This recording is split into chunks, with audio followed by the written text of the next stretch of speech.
Good evening all. मैं दीपक Yogeshwar blue line से। तो आज मैं बात करने आया था कनाडा और वहाँ पहुँचने के बाद आप उसको वर्क परमिट में किस तरह से चेंज करवा सकते हो। देखो, बहुत ही सिंपल सा लॉजिक है। जब हम मान लीजिए कोई कनाडा का टूरिस्ट वीज़ा अप्लाई कर रहे हैं, सबसे पहले वो एक स्टेप है जो हमें हासिल करना है, उसके बाद हम अपने वर्क परमिट कर सकते हैं। तो सबसे पहले हमारे को ऐसा करने की ज़रूरत क्या पड़ी। तो आम तौर पे बात करें तो अगर हम अपने खर्चे की ही बात करें, जो कि बहुत बड़ी चीज़ है, अगर खर्चा करना है हमने वीज़ा पे, तो LMIA के साथ खर्चा कई बार 20 लाख 30 लाख के आसपास आपका ओवरऑल खर्चा हो जाता है। तो हम ये उसके लिए क्या करते हैं कि सबसे पहले यहाँ से टूरिस्ट वीज़ा लेते हैं और उसको वहाँ जाके चेंज करवा सकते हैं वर्क परमिट में।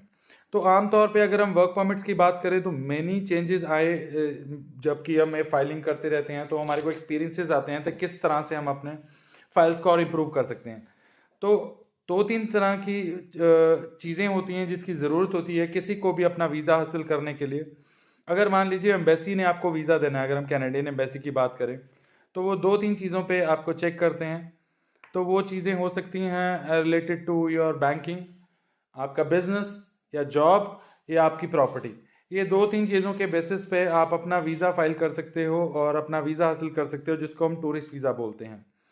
वहाँ पहुँचने के बाद जब हम इसको वर्क परमिट में करवाते हैं तो LMIA लोग अरेंज करते हैं। कई बार क्या होता है कि आप जहाँ पे काम कर रहे होते हैं तो वही आपको स्पॉन्सर कर देते हैं, बट ऑब्वियसली अगर आपको कोई स्पॉन्सर कर रहा है तो आप में उसको कोई खासियत नज़र आनी चाहिए। तो मैं ज़रूर कहूँगा कि जो भी आप स्किल्स यहाँ से लेके जा रहे हो तो उन स्किल्स में ऐसी ज़रूर चीज़ें हों जो आपकी वहाँ जाके हेल्प करें। तो आम तौर पे अगर मैं बात करूँ कि किस तरह के प्रोफेशंस ज़्यादा इम्पॉर्टेंट हैं कनाडा में और किस तरह से आप उनका स्किल्स अपना इंडिया से हासिल करके जाइए तो आपके लिए बहुत आसान रहेगा वहाँ पे अपना गुजर बसर करना। तो अगर हम बात करें प्लम्बर्स, टेक्नीशियंस, इस तरह के काम, wooden work, carpenters, very helpful. क्योंकि अगर मैं बात करूं कनाडा में ज़्यादातर जो घर वगैरह हैं वो आपके लकड़ के बने होते हैं। तो कारपेंटर एक ऐसा प्रोफेशन है कि अगर आपको ये लकड़ वाला काम आता है तो ये आपका बहुत मदद करता है वहाँ पे। तो प्लम्बर्स होते हैं, तो plumbers are also a good profession. और यहाँ पे एक बहुत सिंपल सा लॉजिक बताऊँ कि वहाँ यहाँ की यार अगर आप कनाडा की बात करें तो बहुत सारे डिफरेंसेस हैं यहाँ के प्रोफेशंस में। बट वहाँ पे अगर आप प्लम्बर और AC टेक्नीशियन की बात करें तो they are very good professions और इनको बहुत अच्छा पे मिलता है वहाँ पे। और इनका जो LMIA या वहाँ पे वर्क परमिट्स होने का रास्ता बहुत इजीली खुल जाता है। तो आम तौर पे हम जब अपना केस फाइल करते हैं तो हम ये सोचते हैं कि आगे क्या होगा, आगे क्या होगा, बट मैं ये ज़रूर बोलना पाऊँगा इसको स्टेप बाय स्टेप कीजिए। और इसको स्टेप बाय स्टेप करने से आपका एक चीज़ें आसान हो जाती हैं वहाँ पे जाने की, और पहले वहाँ पहुँचोगे तभी जाके उसको वर्क परमिट में करा पाओगे। यहाँ पे अगर आप इतने पैसे नहीं कर सकते वर्क परमिट के तो आपको ये वाला रास्ता बहुत आसानी से आपको अपनी मंजिल की ओर पहुँचा देता है और जिससे कि आप अपना वीज़ा हासिल कर सकते हो। बात कर रहा था मैं तीन तरह की चीज़ों की कि किस किस तरह के डॉक्यूमेंट्स आपको बनाने होते हैं।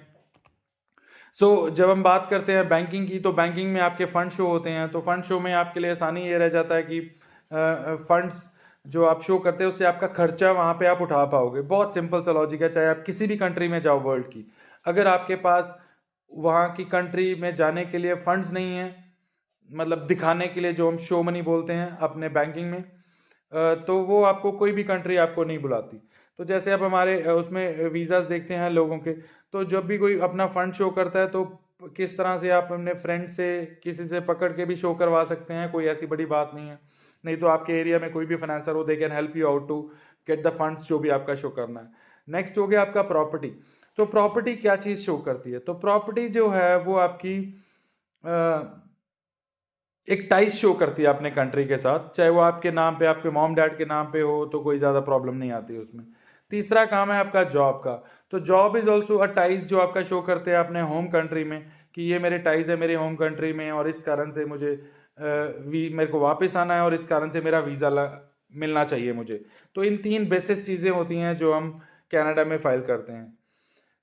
इसके बाद जब आपका वीज़ा आ जाता है तो आप वहाँ पहुँचते हो। अगर मान लीजिए आपको कनाडा में प्रॉब्लम है रहने में तो आप वहाँ से शिफ्ट होके अमेरिका भी जा सकते हो। तो अमेरिका का मैंने वीडियो डाला हुआ है, जब मैं अमेरिका में था तो अभी भी मैं करीबन 5-7 दिन हुए मैं अमेरिका से आया। तो बहुत सारे लोग थे जो यहाँ से वहाँ जाते हैं, वहाँ से यहाँ आते हैं। तो कनाडा से अगर मैं बात करूँ न्यूयॉर्क से जो टोरंटो की फ़्लाइट है करीबन 2-2.5 घंटे की फ़्लाइट है, तो 2-2.5 घंटे आप लगा लीजिए कितना होता है। तो that's not a big deal. अगर आपको वैसे भी जाना है तो अमेरिका में और प्रोफेशंस हैं जो आप जा सकते हैं, अमेरिका में वर्क परमिट्स ले सकते हैं, तो एक रास्ता खुल जाता है आपके लिए। तो अगर प्रेफरेंसेस कंट्री की बात करूं तो जैसे ह्यूमन राइट्स भी बहुत ज़्यादा इग्नाइटेड हैं ये वाली कंट्रीज़ में, तो आपके लिए ज़्यादा दिक्कतें नहीं होती। और लोग अपना असाइलम रिफ्यूजी स्टेटस फाइल करते हैं वहाँ पे, और उसको किस तरह से हासिल करना है तो वहाँ पे इमिग्रेशन लॉयर होते हैं जो आपको गाइड करते हैं इन सारी चीज़ों में। तो अगर आप भी अपना कनाडा का फाइल करना चाहते हैं तो आप इन चीज़ों का ध्यान रखिए कि जब भी आप अपना कनाडा जाएं तो उससे पहले अपना कोई स्किल जरूर लेके जाएं, क्योंकि आपका जो वीज़ा होता है कनाडा में वो पासपोर्ट की वैलिडिटी तक का होता है, और जो यूएस में आपका वीज़ा होता है वो 10 साल का होता है। तो अगर आपके पास इनफ टाइम होता है अपने आप को प्रिपेयर करने के लिए, और आप अपने आप को प्रिपेयर कीजिए और वहाँ पे जाइए, तो ज़्यादा बेटर रहेगा आपका वहाँ पहुँचना। ओके जी, थैंक यू सो मच।